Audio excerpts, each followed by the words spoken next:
नमस्ते.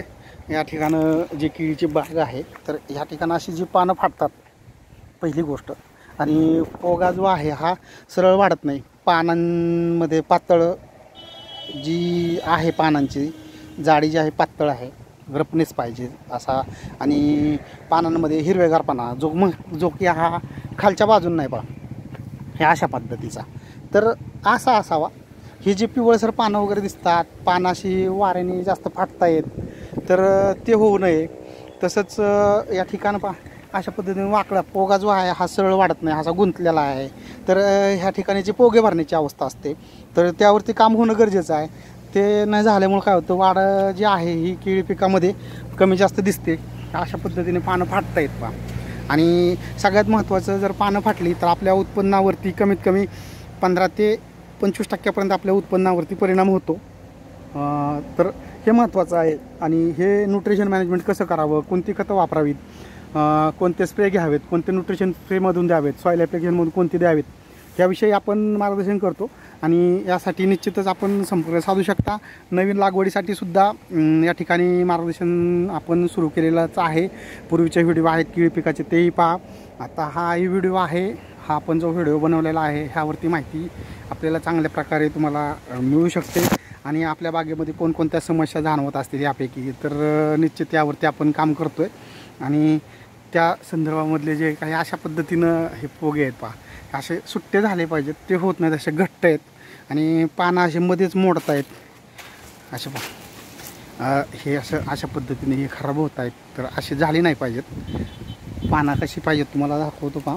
हे बघा, हे जे पान आहे, हे पान हे कसं आहे, असं पूर्ण न फाटलेलं अशा पद्धतीने केळी बागेमध्ये पानांची अवस्था असावी.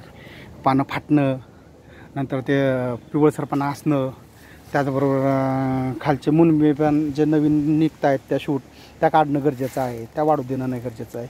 कारण या ठिकाणी जर आपल्याला हे शूट वाढल्या की आपले अन्नद्रव्य वायाला जातात, तर हे काढणं गरजेचं आहे. ह्याच्यावर एक वेगळी ट्रीटमेंट असते, ते काढल्यानंतर त्यामध्ये वेगळ्या पद्धतीने, म्हणजे ते परत फुटत नाहीत, त्याही पद्धतीनं आपण त्याचा बंदोबस्त किंवा त्याचं नियंत्रण करता येतं. तर ते करणं गरजेचं आहे बागेमध्ये. ते झालं की आपलं अन्नद्रव्य जी वायाला जातात ती जाणार नाही आहेत. आणि अशी जी वाढ दिसते तुम्हाला बागेमध्ये, व्हेरिगेशन ज्याला म्हणतो आपण, कमी जास्त, तर ते दिसलं नाही पाहिजे. त्याचा फायदा काय होतो, तर आपल्याला सगळ्यात महत्त्वाचं बागेमधून एकसारखी वेन, दुसरी गोष्ट एक्सपोर्ट क्वालिटीचं जे केळीचं उत्पादन पाहिजे ते घेता येतं. तर त्यासाठी सगळ्यात महत्त्वाचं बागेचं स्टार्ट टू एंड, म्हणजे लागवडीपासून तर काढणीपर्यंत, म्हणजे माल तयार होईपर्यंत आपल्याला काय करायला पाहिजे, चांगल्या पद्धतीचं बागेचं व्यवस्थापन ठेवणं गरजेचं आहे. हे पहा, हे जे अशा पद्धतीनं पानं करपतायत किंवा कार्पा रोगाचा जो प्रादुर्भाव होतो आहे तो झाला नाही पाहिजे. आणि हेच महत्त्वाचं असतं. आणि पानं जे एवढे दर्जादार पानं येतात आणि ते फाटत आहेत, म्हणजे या ठिकाणं काहीतरी तुमच्या बागेमधल्या ज्या डिफिशियन्सी आहेत किंवा बाकीच्या काही कमतरता आहेत, ह्या जर अशा पद्धतीने जाणवणार असेल, तर निश्चितच आपल्याला उन्हाची तीव्रता आहे, बाकीच्या काही गोष्टी आहेत, ते ह्याचे जे साईड इफेक्ट आहेत हे बागेमध्ये दिसून येत आहेत.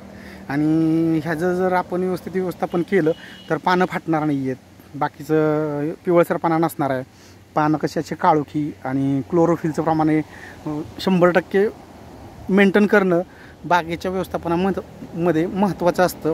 ते कशा पद्धतीनं किंवा कोणते न्यूट्रिशन वापरावेत, काय स्प्रे शेड्यूल ठेवावं, पाणी व्यवस्थापन किती दिवसांनी ठेवावं, जमिनीच्या प्रकारानुसार, या सगळ्या बाबी येतात. आणि त्याच्यावरती काम झालं तर आपण निश्चितच 32 टनापासून 32 टन ते जास्तीत जास्त 39-40 टनापर्यंत उत्पादन चांगल्या पद्धतीने आपण जमिनीच्या प्रकारानुसार घेऊ शकतो. आणि यासाठी तुम्ही निश्चितच संपर्क करू शकता. नंबर आहे 73 97 86 97 97. आणि त्याचबरोबर आपण जैन टिश्यू कल्चरची रोपं हे अवेलेबल करून देत आहोत शेतकऱ्यांसाठी. तर त्यासाठीही आपल्याकडे बुकिंग सुरू आहे. तर केळी संदर्भात, केळी पीक संदर्भात सविस्तर असं मार्गदर्शन केलं जाईल. त्याचबरोबर डाळिंब पिकामधील पण व्हिडिओ आपल्या यूट्यूब चॅनलला आहेत. यूट्यूब चॅनल हा डमडेरे ॲग्रो सोल्युशन .1 यावरती तुम्ही इतरही माहिती शेती संदर्भामध्ये पाहू शकता.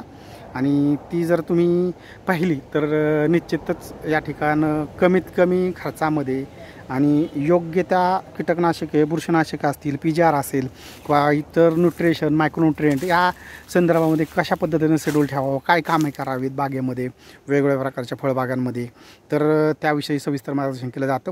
धन्यवाद शेतकरी मित्रांनो, आणि निश्चितच तुम्ही संपर्क करू शकता. ओके.